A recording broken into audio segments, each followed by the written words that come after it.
Federalist. No. 15. The insufficiency of the present Confederation to preserve the Union. For the Independent Journal, Saturday, December 1, 1787. Hamilton. To the people of the State of New York.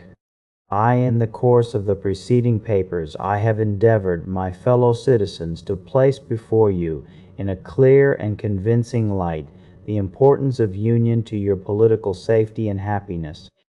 I have unfolded to you a complication of dangers to which you would be exposed, should you permit that sacred knot which binds the people of America together be severed or dissolved by ambition or by avarice, by jealousy or by misrepresentation. In the sequel of the inquiry through which I propose to accompany you, the truths intended to be inculcated will receive further confirmation from facts and arguments hitherto unnoticed. If the road over which you will still have to pass should in some places appear to you tedious or irksome, you will recollect that you are in quest of information on a subject the most momentous which can engage the attention of a free people, that the field through which you have to travel is in itself spacious, and the difficulties of the journey have been unnecessarily increased by the mazes with which sophistry has beset the way. It will be my aim to remove the obstacles from your progress in as compendious a manner as it can be done, without sacrificing utility to dispatch. In pursuance of the plan which I have laid down for the discussion of the subject, the point next, in order to be examined, is the insufficiency of the present Confederation to the preservation of the Union.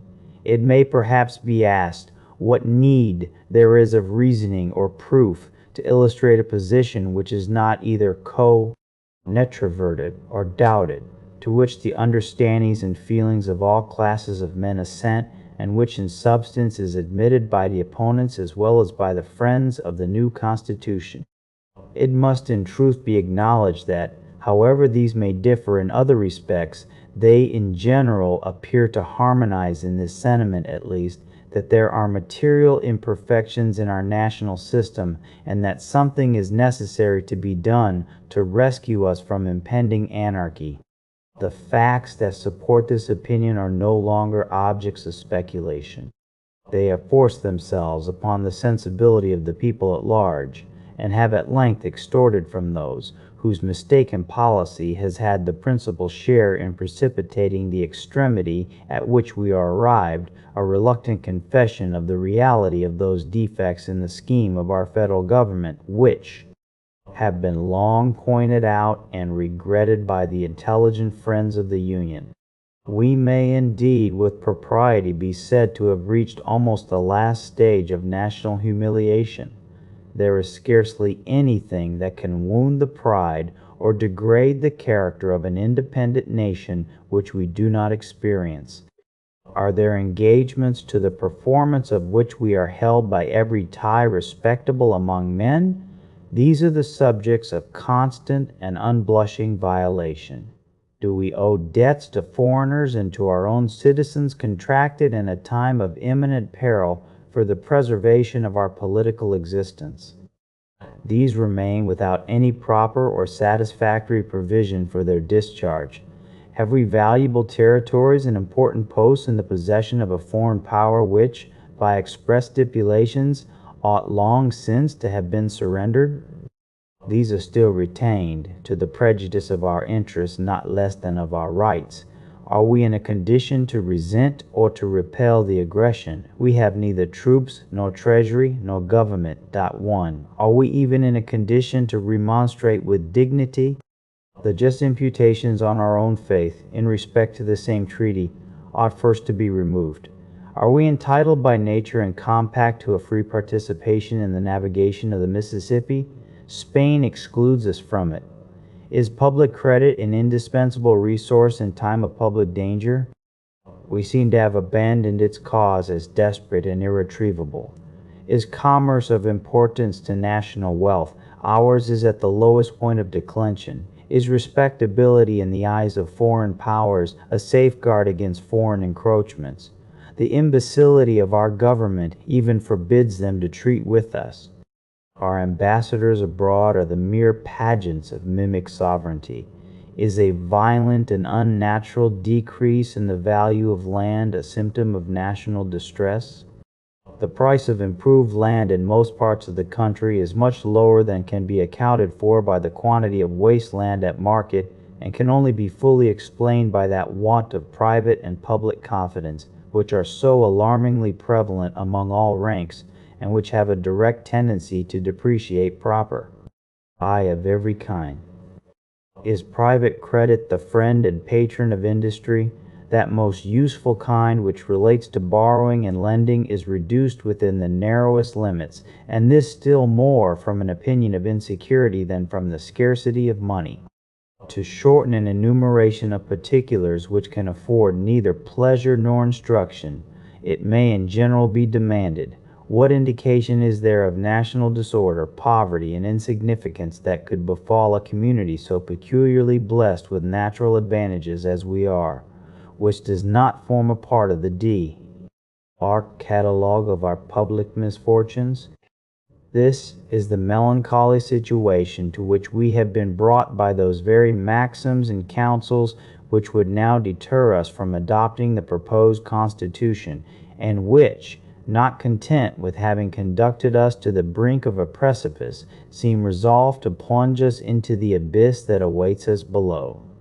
Here, my countrymen, impelled by every motive that ought to influence and enlighten people, let us make a firm stand for our safety, our tranquility, our dignity, our reputation. Let us at last break the fatal charm which has too long seduced us from the paths of felicity and prosperity.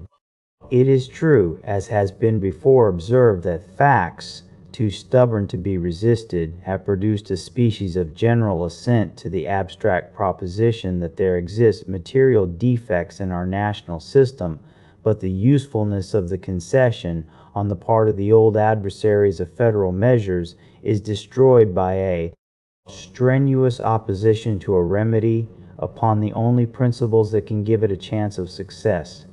While they admit that the government of the United States is destitute of energy, they contend against conferring upon it those powers which are requisite to supply that energy. They seem still to aim at things repugnant and irreconcilable, at an augmentation of federal authority without a diminution of state authority, at sovereignty in the Union and complete independence in the members. They still, in fine, seem to cherish with blind devotion the political monster of an imperium in imperio.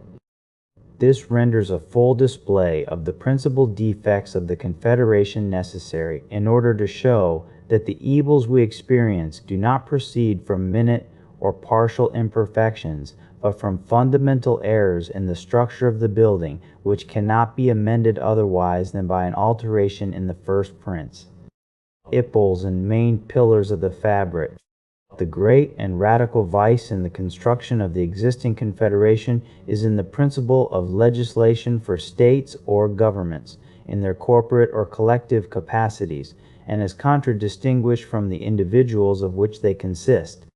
Though this principle does not run through all the powers delegated to the Union, yet it pervades and governs those on which the efficacy of the rest depends.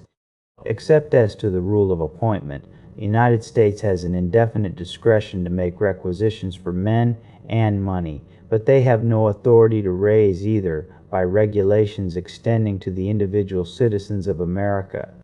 The consequence of this is that though in theory their resolutions concerning those objects are laws constitutionally binding on the members of the Union, yet in practice they are mere recommendations which the states observe or disregard at their option.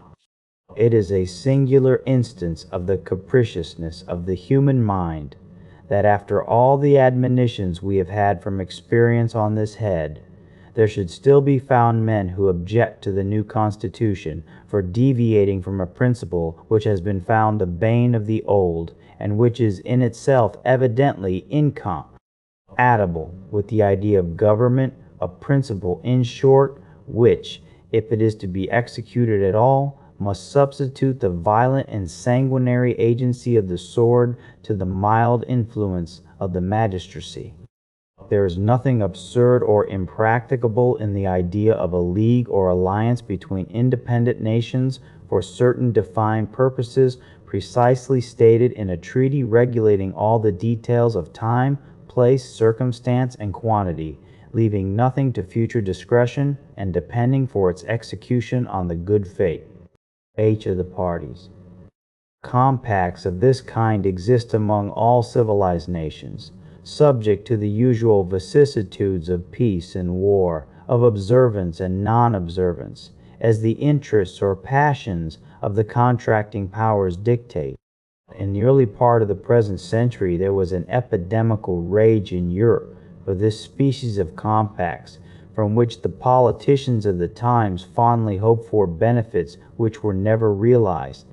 With a view to establishing the equilibrium of power and the peace of that part of the world, all the resources of negotiation were exhausted, and triple and quadruple alliances were formed, but they were scarcely formed before they were broken, giving an instructive but afflicting lesson to mankind, how little depende is to be placed on treaties which have no other sanction than the obligations of good faith, and which oppose general considerations of peace and justice to the impulse of any immediate interest or passion. If the particular states in this country are disposed to stand in a similar relation to each other, and to drop the project of a general discretionary superintendence, the scheme would indeed be pernicious, and would entail upon us all the mischiefs which have been enumerated under the first head. But it would have the merit of being, at least, consistent and practicable. Abandoning all views towards a confederate government, this would bring us to a simple alliance, offensive and defensive, and would place us in a situation to be alternate friends and enemies of each other, as our mutual jealousies and rivalships, nourished by the intrigues of foreign nations, should prescribe to us. But if we are unwilling to be placed in this perilous situation, if we still will adhere to the design of a national government or, which is the same thing, of a superintending power, under the direction of a common council, we must resolve to incorporate into our plan those ingredients which may be considered as form. In the characteristic difference between a league and a government, we must extend the authority of the Union to the persons of the citizens, the only proper objects of government. Government implies the power of making laws. It is essential to the idea of a law that it be attended with a sanction, or, in other words, a penalty or punishment for disobedience. If there be no penalty annexed to disobedience, the resolutions or commands which pretend to be laws will, in fact, amount to nothing more than advice or recommendation. This penalty, whatever it may be, can only be inflicted in two ways: by the agency of the courts and ministers of justice, or by military force, by the coercion of the magistracy, or by the coercion of arms. The first kind can evidently apply only to men. The last kind must, of necessity, be employed against bodies politic, or communities, or states. It is evident that there is no process of a court by which the observance of the laws can, in the last resort, be enforced. Sentences may be denounced against them for violations of their duty, but these sentences can only be carried into execution by the sword. In an association where the general authority is confined to the collective bodies of the communities that compose it, every breach of the laws must involve a state of war, and military execution must become the only instrument of civil obedience. Such a state of things can certainly not deserve the name of government, nor would any prudent man choose to commit his happiness to it. There was a time when we were told that breaches by the states of the regulations of the federal authority were not to be expected, that a sense of common interest would preside over the conduct of the respective members and would beget a full compliance with all the constitutional requisitions of the Union. This language, at the present day, would appear as wild as a great part of what we now hear from the same quarter will be thought, when we shall have received further lessons from that best oracle of wisdom, experience. It at all times betrayed an ignorance of the true springs by which human conduct is actuated, and belied the original inducements to the establishment of civil power. Why has government been instituted at all? Because the passions of men will not conform to the dictates of reason and justice without constraint. Has it been found that bodies of men act with more rectitude or greater disinterestedness than individuals? The contrary of this has been inferred by all accurate observers of the conduct of mankind, and the inference is founded upon obvious reasons. Regard to reputation has a less active influence when the infamy of a bad action is to be divided among a number than when it is to fall singly upon one. A spirit of faction, which is apt to mingle its poison in the deliberations of all bodies of men, will often hurry the persons of whom they are composed into improprieties and excesses for which they would blush in a private capacity.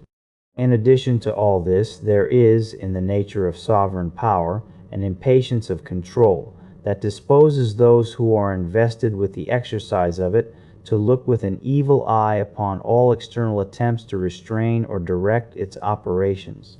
From this spirit it happens that in every political association which is formed upon the principle of uniting in a common interest a number of lesser sovereignties, there will be found a kind of eccentric tendency in the subordinate or inferior orbs, by the operation of which there will be a perpetual effort in each T. Oh, fly off from the common center. This tendency is not difficult to be accounted for. It has its origin in the love of power. Power controlled or abridged is almost always the rival and enemy of that power by which it is controlled or abridged. This simple proposition will teach us how little reason there is to expect that the persons entrusted with the administration of the affairs of the particular members of a confederacy will at all times be ready, with perfect good humor and an unbiased regard to the public will, to execute the resolutions or decrees of the general authority. The reverse of this results from the constitution of human nature. If, therefore, the measures of the Confederacy cannot be executed without the intervention of the particular administrations, there will be little prospect of their being executed at all. The rulers of the respective members, whether they have a constitutional right to do it or not, will undertake to judge of the propriety of the measures themselves. They will consider the conformity of the thing proposed or required to their immediate interests or aims, the momentary conveniences or inconveniences that would attend its adoption. All this will be done, and in a spirit of interested and suspicious scrutiny, without that knowledge of national circumstances and reasons of state which is essential to a right judgment, and with that strong predilection in favor of local objects which can hardly fail to mislead the decision. The same process must be repeated in every member of which the body is constituted, and the execution of the plans framed by the councils of the whole will always fluctuate on the discretion of the ill-informed and prejudiced opinion of every part. Those who have been conversant in the proceedings of popular assemblies, who have seen how difficult it often is, where there is no exterior pressure of circumstances, to bring them to harmonious resolutions on important points, will readily conceive how impossible it must be to induce a number of such assemblies berating at a distance from each other at different times and under different impressions, long to cooperate in the same views and pursuits. In our case, the concurrence of 13 distinct sovereign wills is requisite under the Confederation to the complete execution of every important measure that proceeds from the Union. It has happened as was to have been foreseen. The measures of the Union have not been executed, the delinquencies of the states have, step by step, matured themselves to an extreme which has at length arrested all the wheels of the national government and brought them to an awful stand. Congress at this time scarcely possessed the means of keeping up the forms of administration till the states can have time to agree upon a more substantial substitute for the present shadow of a federal government. Things did not come to this desperate extremity at once. The causes which have been specified produced at first only unequal and disproportionate degrees of compliance with the requisitions of the Union. The greater deficiencies of some states furnished the pretext of example and the temptation of interest to the complying or to the least delinquent states. Why should we do more in proportion than those who are embarked with us in the same political voyage? Why should we consent to bear more than our proper share of the common burden? These were suggestions which human selfishness could not withstand, and which even speculative men who look forward to remote consequences could not, without hesitation, combat. Each state, yielding to the persuasive voice of immediate interest or convenience, has successively withdrawn its support, till the frail and tottering edifice seems ready to fall upon our heads and to crush us beneath its ruins. Publius. 1. I mean for the Union.